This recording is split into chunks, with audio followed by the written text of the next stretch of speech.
Well, welcome to the podcast. So it's a podcast we discuss business topics, we discuss wedding topics, we talk about as a profession, as a musician, we ask you questions about, how it is in the industry as a whole. So it's a kind of a generic thing. Wedding industry or music industry, because they are different. Wedding industry and then also the business side of things. So, for anyone looking at getting into what you do, getting into it. So maybe, we can talk about anything really. There's no rules. I would really like to talk about long neck turtles. Yeah. And the proper cleaning method for their shells. Because I think there's a lot of owners of long neck turtles, not the snappy short neck turtles, because they're just dangerous and you shouldn't be. We only have 6 hours, so I mean, we can. Look, as long as you spend at least 45 minutes talking about the proper cleaning method so you don't get shell rot in a tortoise. Long neck. We've just lost 50% of our viewers. Thank you. Just when I managed to get people up there with the surfboard story, you just completely lost the whole. There's a lot of reptile maintenance, which needs to be done. So, how did you get into this? You've been doing it for a while now, and you've got an amazing story with your radio pub, and you've got a whole background to what got you to where you are. Give us a bit of a spiel for people who don't know you. Wow, where do I start? So, look, my degree was environmental science, but I always worked while I was studying doing entertainment things. I was singing in pubs, working in a CD store. Yes, that's how old I am. We used to have CDs where people would buy them. But I was always around music. So I floppy disks, man. Like I go way back. And then I used to work at a comedy club, which was all like, it was character work. It was all sort of improvisational. You'd dress up as a character and like, once I'd be groundskeeper silly, or I'd be like... Really? Like performing on stage? They had a stage show, which was dancing and comedy, and it was... They used to call... And where was this at? This is in Sydney? It's in Ramsgate in the St. George region. Yeah. It's very similar to, I think they call it Crazies up in the Gold Coast, or Dracula. What year is this? Early 2000s, But they were my jobs while I was... Did you have long hair then? No, I was very sophisticated. No, I was very spiky. You didn't have long hair back in the... I thought you would have had this when you were 18 and onwards. I did around 18. It would come in and out. Yeah, okay. Yeah. Oh, wow. Okay, stages of proper and rock star. Well, now I feel people won't recognize I have a short haircut. I was like, who's this clean cut boy? Where's the mangy homeless looking guy? Have you considered it? I do. Imagine that. Oh, do you? The maintenance of it. Oh, yes. Of course. Yeah. My wife complains about that a lot. Yeah. Not about maintenance of your hair. She puts so much work into my hair. I really appreciate it. When you see Jane, please tell her, the conditioning tips, and just come driving an hour to my house just to brush it. I know she's got kids. Yeah. You guys got kids and a business. It's silky smooth. Coming over to brush my hair, 4 times a week. It's a lot. I'm glad this podcast just went through to my wife brushing her hair 1 hour away from home. It's fantastic. Can we cut that out? Yeah, basically, I did all these different jobs. And then when I came back from traveling around the globe, my friend was DJing and he was like, oh, can you fill in for me for this DJ gig? And I was like, yeah. And by the stage, I'd sung and emceed my sister's wedding. I was singing in pubs. I'd sung a lot, and I was very comfortable with emceeing. My singing school, I was emceeing that. So I'd emceed a lot, and the only sort of third thing which I had to sort of strap on to the trifecta was the DJing part. And the funniest thing was I used to get more nervous about DJing for people than I would getting up in front of them and talking, getting in front of them and singing. Yeah, but then one gig led to another gig, which led to another gig. And these were all just... What was that? Was it just because of what the expectations are for the songs? Or? Look, I think it's very immediate in terms of the feedback. Like stand-up comedy, if they're laughing or not. And when you're DJing, they're either dancing or they're not. When you start with a full dance floor and then you put on a track which you think is going to just destroy, yes, we're going to take from here to there. Yeah, I've seen that happen before. Not half of the people walk off. Yeah. You go... Something you guys... They're not into 70s. Yeah. And there is a real art to DJing, and the only way to get good at it is to have enough of those moments where you have to go, okay, that's not... And I've seen you in action. I've seen you building up the momentum. So moving from song to song to song. and the dance floor is just getting wilder and wilder. There's more people joining in and joining. And there's a specific skill for that. Like, it's not easy to do. You can stuff it up like that. Yeah.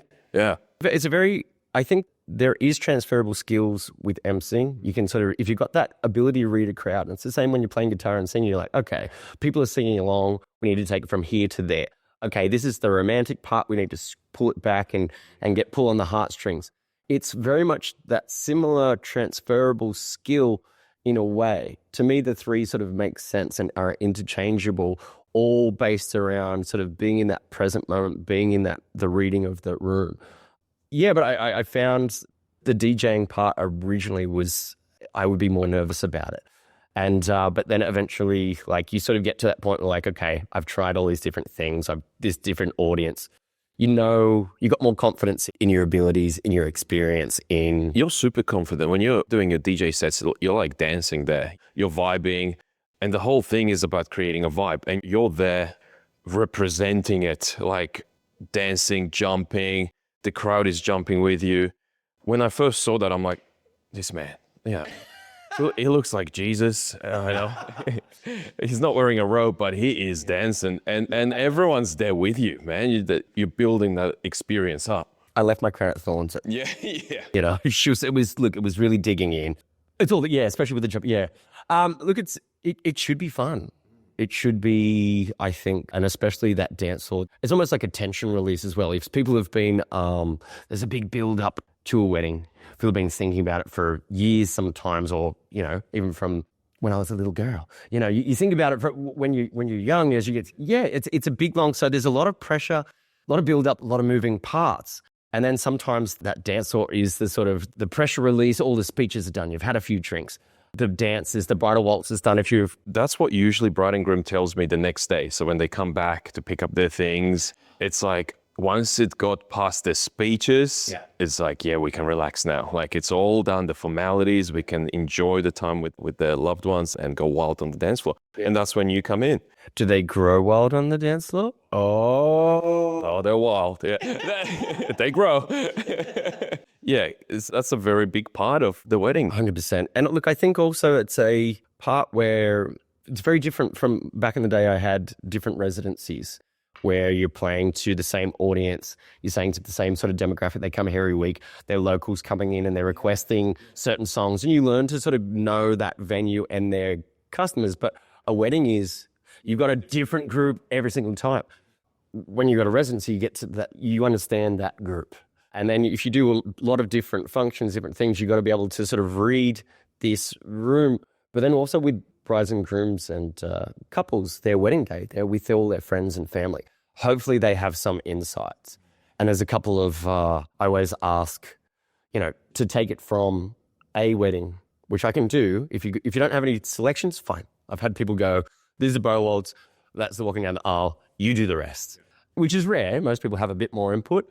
And in the end, I remember going, you got any other suggestions, anything? You know, does your dad like? Ed Sheeran at least, yeah. Something, any artist that you like, what does your dad like? What does your mum like? What is any songs you don't want? Nah, it's fine. Just do what you did at Mixed Wedding. I was like, that was 3 years ago, bro. I don't remember what I did. Let me pull out my CD. Well, it was actually one of those things where I just scrolled through the history and went, oh, that's what I played. But in the same time, like, I ended up not playing what was at his wedding, because you're in that moment going, okay, this is what's working. Because you can have younger crowds, older crowds, a mix of both. So reading the room on that particular day is critical. And the percentage of the family, friends, and older people to younger people. But then it's also like, sometimes you get a Spotify playlist and it's very specific, and you start playing it and no one's dancing. And you go, I'm always like, hey guys. So what happens there? So you've got sometimes situations where the bride and groom will say, this is our playlist, we just want you to play it. And you're mixing it, but you do have to follow their, you know, recommendations, their songs, and it's just not getting the vibe right. It's not. Do you just continue with that? Like, what do you do as a professional musician in that situation? Look, one of the first things I always say to couples is, it's a dictatorship. It's not a democracy. Your day, your rules. And the most extreme version of that, where they just wanted what they wanted and they didn't, was a guy who got me. I used to have a Sunday residency playing soulful house, and it was a very specific genre. It's a very specific thing. We had heavy metal and stuff before, yeah. And it's like, yeah. But he got me because he wanted that at his wedding. Yeah. At the wedding, I was like, we were lucky the speeches went so far over and we only had a short dance, or it ended up being like about an hour. Anyway, so I started playing all the things that he asked for, and we had a very specific. And then like all his friends, it was an older group as well. All his friends kept on coming up. It's like, can you play something which we can all dance to? We don't know any of these songs. And I went up to him and was like, look, they're all asking for like, you know, I want to dance with somebody and I got a feeling and like usual sort of. And he goes, I got you because this is what I like and this is what I want. And that's a very extreme version. And he goes, I don't care. It's my day and I don't care. I got you because I want you to play that. And just like we chatted, it's not their day. And that was an extreme version. Most people are kind of like, oh, what I'm asked for is not working. I want to keep the party vibe going. I want, like, you read the room. I was wrong. My bad. A lot of time I will, especially if I've got enough time, I will, if it's not working, I'll pivot. I'll go back and forth. So an example, which is quite recent, she loved the Presets as a favorite band. And there was a lot of, you know, we used to party at, all the guys, all the group, most of the group except the family will like more of the sort of harder EDM dance stuff. And she gave me, so there was a lot of Steve Aoki, there was a lot of Hardwell, all this sort of stuff. Presets was a favorite band. Cool.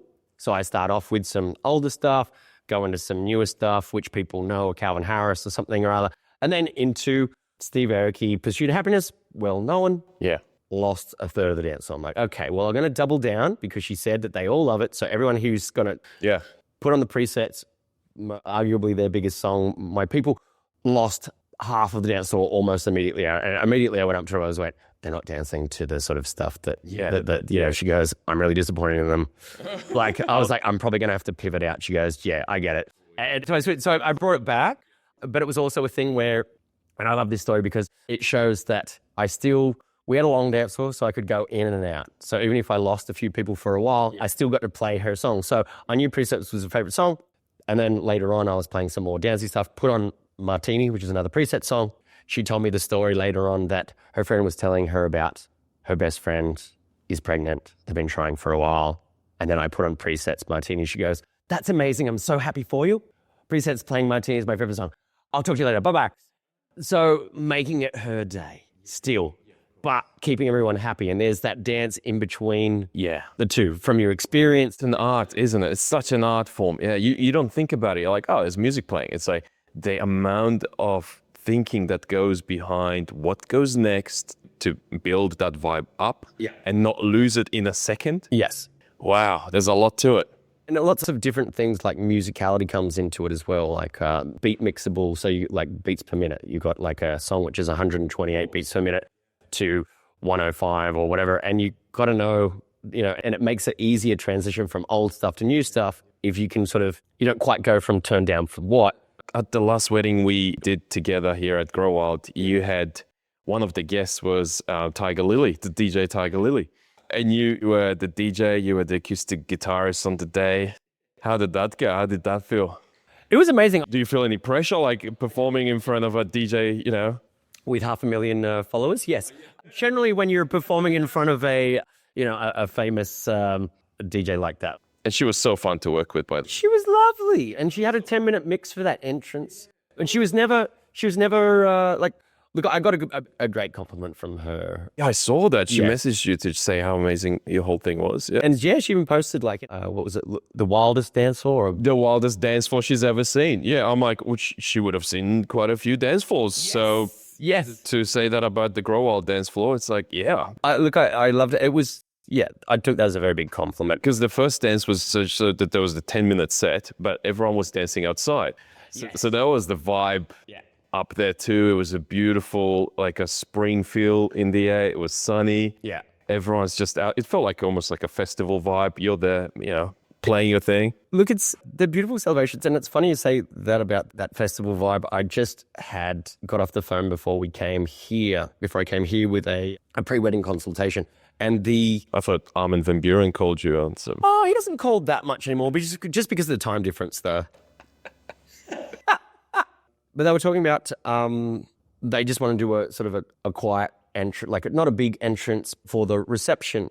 And I was like, yeah, you can do that. Your day, your rules, dictatorship. I was like, and they were like, we don't want to have the bridal party. And I was like, I will suggest, and once again, you don't have to take the suggestion on, but it sets the tone. And, you know, the wedding you were talking about before, like that tone was set for the reception. It's like the party has started. The photos are done. We're walking in. This needs to be setting the tone for the rest of the evening. Should be loud, should be fun, should be blary, da-da-da. If you want to have a party vibe, start with a bang. And that entrance should be upbeat, should be fun, should be exciting. And I find that the couples which go, we just want to walk in just us as a couple, it's not as big of a build-up. But if you've got your 6 closest people who are all in a great mood, you guys just got married, you had a couple of champagnes, you had some photos, you're all dressed up, a lot of excitement. If you get them in front of you, it builds that. So when you walk in, you don't have to feel all the weight of us doing a big entrance. Your friends helped you. They built that connection. You've built that excitement, anticipation, and they're doing it all. And then you come in and you're like, yeah, we are the main event. We are the king and queen for the night. And I've seen you raise the emotions further by saying, everyone stand up, get your napkins in the air. And it's like, so you just kind of build those levels up to the point of bride and groom walking in, the crowd's just wild, you know, they're just there waving away. So if you're the bride and groom walking into that, it's like, wow, this is amazing. I'll remember this day for the rest of my life. 100%. And that's what it's supposed to be. It's supposed to be taking it from great to exceptional. Yeah. You know, it's supposed to be epic. That's pretty awesome. Do it one day in your life. So because you've got this whole musician side of it, you know, so you're not just doing DJ work, you actually play throughout the whole day. So you can do ceremony, you can play during the reception, you can play during canapes. So how does that look like before the wedding? Can couple request songs from you? And if you don't know that song, you have to learn a full song? Yes. Before the day? I learned up to 2 songs. I used to do like, oh, if you want. And then I just found you got to cap it. Well, it's more of it's a time thing because you got to perform. Then you need vocal rest days. You got to be talking on the phone to speak to couples, but you also need to learn the songs as well. And I don't feel like if it's going to be, sometimes people will be like, can you just play it? And I'm like, it's going to take me probably around close to 6 hours to get it to a point where I'm super comfortable. Some I know and I can pick up really quickly. I don't know about the phrasing or whatever it is. It's just I just go, yep, cool. Sometimes it's a lot of work. You've got to listen to that song on loop. And then for me, I've got to find the key which suits my voice because it's a lot lower. I think you might never use that song again. A lot of times. I'll scratch through. I was like, what is that? Oh, yeah, I learned that. So you wouldn't think about how much work goes into, you know, preparation for a wedding from your perspective. It's not like you just show up on the day and start playing. There is quite a lot of work, especially if they choose a song that you haven't played before. Oh, yeah. A lot of times, like there was one, Hunka burning low, an Elvis song. All right, I knew it. But then you're like, oh, is that what he's saying that whole time? I had no idea that was the lyrics. You know, and then it's even like, oh, that line. You can be undone with the song by a line. It's like, what does he do there? So it's the C chord then, and then he goes and he waits, but it's only that one phrase, and I keep on stepping it up. And then, you know, day 2 or 3, you've had a couple of sleeps, you've had to go back to it. So it's a thing where you sort of chip away. It's like painting you can't just go in and go, I learn it, it's done. You learn it roughly, and then you're probably chipping away at a block of marble. You do your first thing. It's like, yeah, there's a figure in there now. Do the legs. And then by the time you want it walking down the aisle or the first dance, you want to have it the masterpiece. You want it to be Michelangelo. You want it to be fantastic. I don't know why I'm French when I'm talking about Michelangelo. He's Italian. It takes you back to your acting days, yeah, to the theater. Yeah. Yeah. It's funny. I would never call myself an actor, but I was an extra. What were you doing? Star Wars. I was an extra in Star Wars. I was an extra in Moulin Rouge. That's sort of one of the things which got me out of working at McDonald's. And then from that, because I had to grow a beard and you weren't allowed to have that as a manager. Then you would be like real Jesus then. Yeah. I was a double for a dancer. Yes, and okay. he had a beard. But that was sort of my step into, apart from doing a few singing at cafes and pubs and things. And then from that, I think people sort of went, oh, yeah, that fits. And then one of my friends, they were talking about Chaos Comedy Restaurant. Then I was just around performers who were like really funny and really talented. And some Nat Bathingthwaite used to work there from the Rogue Traders, and Nat Bathingthwaite, she's just, it was What an interesting career in life you've had. Like, that's so awesome. weird. You can just say weird. I'm fine with that. No, it's awesome. That's what you want life to be, unique, weird. Yeah, interesting. So tell us, for couples, for example, who are listening, picking someone like you for their wedding. So you're quite unique with what you do on the day because you're a mix, as you said, the trifecta. You're just and he's got long hair. So and the four. So what does that bring to the day, having someone like you on the day? Look, I think for me, definitely, you do sort of have different emotions of the day. And throughout having the day, I love what I do. People sort of say, oh, what's your favorite part, saying DJ and MC? And it's like all of it. It's like, the ceremony is its own beauty. It should be romantic. It should be setting the tone, and singing those walking down the aisle songs are just beautiful. But then I think on every reel that I've posted the last 2 months, it starts with you just singing in the ceremony, just like, I'm like, man, every reel I post, it's Anthony. thank you for the promotion, and thank you for, recommending me. It's not something we plan for. It's like you come in and you provide an amazing service, an amazing day for the couples. It's like, why wouldn't we? Thank you. And I really appreciate it. Like we always look at it from the side of the bride and groom. Like it's a lawyer representing them. Yeah. It's like, are you providing benefit to our client? Are you going to make their day better? Are you going to add value to that couple during their planning, during the day? And if you do, yes, we're on your side. I think the key thing is we are there with our client, and whether it's from a trusted suppliers list, whether it's who we promote on Instagram or wherever channel, it's promoting those who we can see clearly over time are dedicated, they are passionate, they love what they do, and most importantly, add value to our client. And together we then form this team, this Avengers team of heroes that come in on the day. I'm definitely not Hulk. I like to think of myself as Iron Man, but I'm probably... There's no Jesus in that, is there? Yeah. He was a superhero. Water into wine. Whoosh. Yeah. The party has started and was great at weddings. See?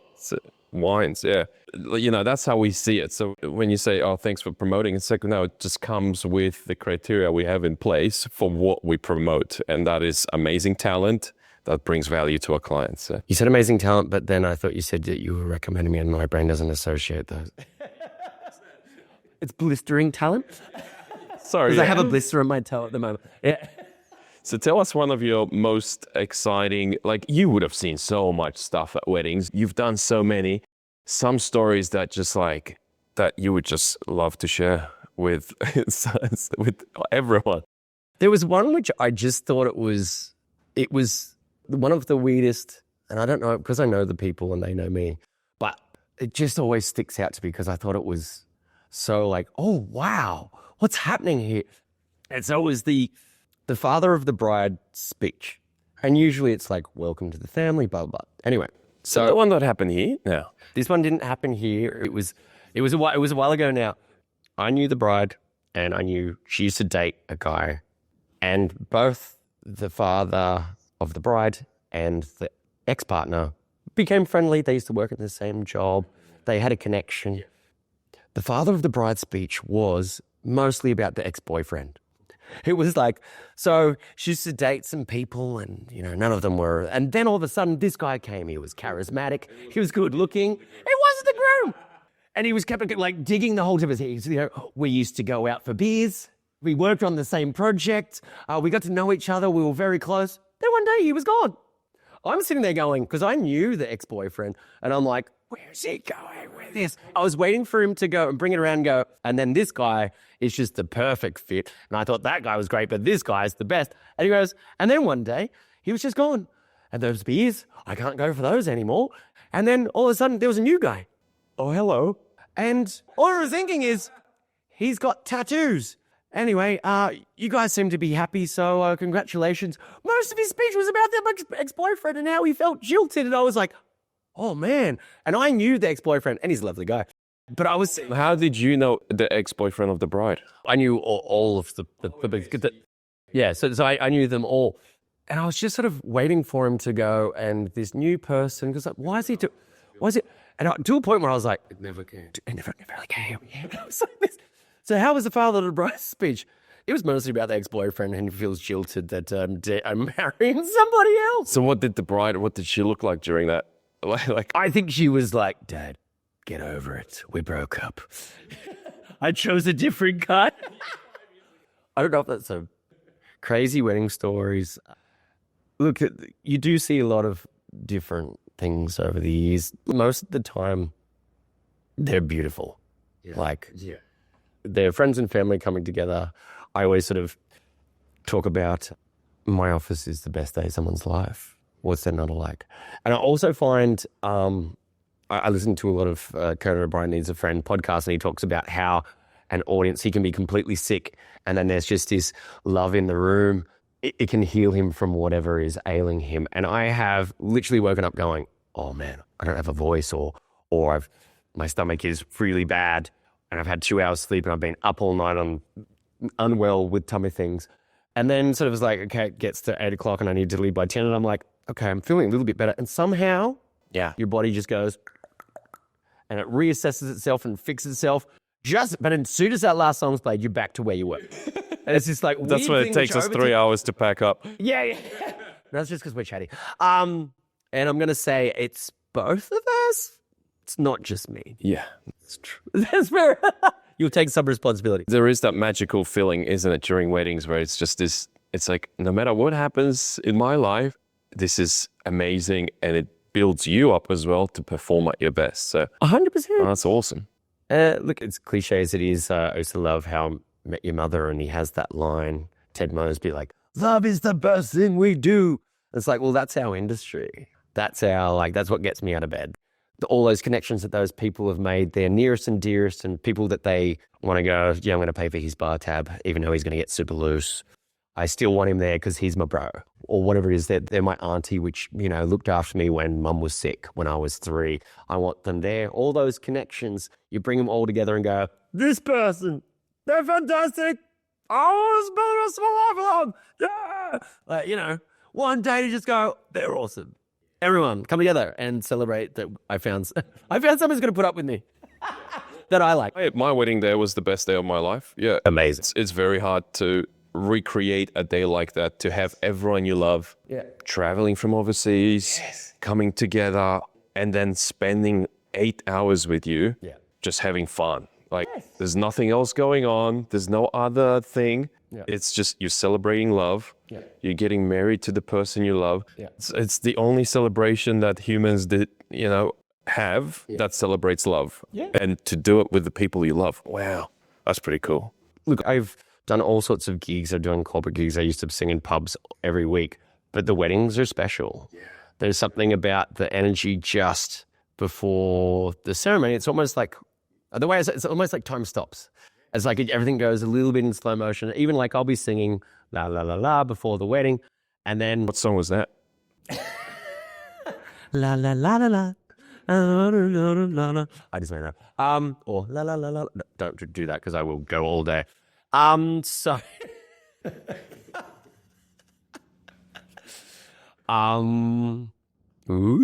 Yes, time stopping. That's pretty cool. That's the first time someone described it as the time stops for that period of time. It slows. I can't describe it any other way, but it doesn't stop, but it slows down, and it's that, and I notice it specifically when I'm playing. It's you're sort of playing songs, and then all of a sudden it's like, the celebrant will be like, ladies and gentlemen, even a little bit before. And I don't know if it's just the presence of them close enough, or someone's gone, it's about to happen. I don't know exactly what it is, but you do feel that. Usually it's probably that, ladies and gents, the bride is almost going to happen. Can you turn your phones off? That sort of thing is always like, ooh, I'm not going to chat from now on. For me, it's a big thing because we've got this big walkway down here at Grow Wild where the bride has to walk down to the Secret Valley. Yes. And that takes 2.5 minutes to do. And it's like, man, that moment when she starts to walk and there's nerves, there's excitement, you start playing, everyone stands up and there's silence, no one's saying a word. And then the bride unveils from behind the bushes and just comes out. And it's like, wow, like, you know, and she's got this amazing dress on. It's like, when do we ever do that again? Like, that's pretty special. Like, when do you get dressed up like that? That's pretty cool. And then the groom standing there and is just, you know, everything's just, he's trying to contain his emotions and he can't. And he's got all the loved ones around him. And there comes the woman of his dreams down the staircase. Yeah. Wow. It's I always knew it on a professional level that time would stop before. And then on my day, when I got married, that moment when they're walking down the aisle is so overwhelming. It really, like, I got it from that, like, oh, yeah, this is really intense. I knew that, you know that, but there is something, one of the challenges is to sort of, and I do feel the weight of, especially if I've had to learn that song. That's why I spend so much time chiseling that song from a marble piece. Like, you want it to be perfect because it's carrying the emotion. Because music sort of talks to, it's a language of, you know, as much as there's words and lyrics, there's a language to it which is in the heart sort of thing. You feel the emotions and to the responsibility of carrying that with. That's so deep. And you know what should be mandatory at ceremonies? And it's becoming almost mandatory now, is for the MC, celebrant, for whoever's doing any announcements to say, put your phones away. Oh, 100%. Man, I remember we got married in church. So Jane was walking down the aisle and the phones just staring in my face while this was happening. As the groom, it's hard to focus on the moment when you see everyone's just pointing cameras at you. Like, we've got a professional photographer, we've got a videographer. Put them away, be present. Yeah.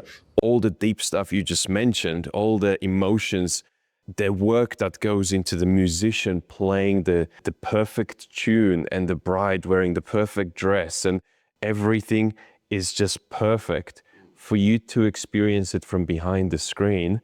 Well, that's, you know, you're getting 10% of that. Like, just be present, enjoy it, listen, look, and feel, you know, I feel like that should be a mandatory thing. I think a lot of people are doing. Yeah, I feel like most weddings now, the celebrant will announce it, put your phones away. Yesterday, we had a wedding and he said it and half the people put their phones away. Yeah. And then he said it again and another 10 maybe put it away. Oh, wow. And the bride's walking down and there's still people pointing the phone, to the point where she was halfway through the stairs, the celebrant still said, and anyone else who's still got a phone, oh, wow, put it down. 3 times. Yeah. And finally, the last bloke was just like, okay. This is definitely pointed at me. He could have been the one that the bride remembers pointing that phone in her face as she passes by. And it's like, that's not what you want to remember. Yeah. 100%. Yeah, I agree. So thanks so much, man. That's a wrap up. Absolute pleasure to be part of it. You're an absolute legend. Thank you, and good luck with everything you're doing. Vice versa. It's right back at you that you've already established something amazing here, and just keep up the good work and keeping the good vibes. Thanks, man. Love you. Love you.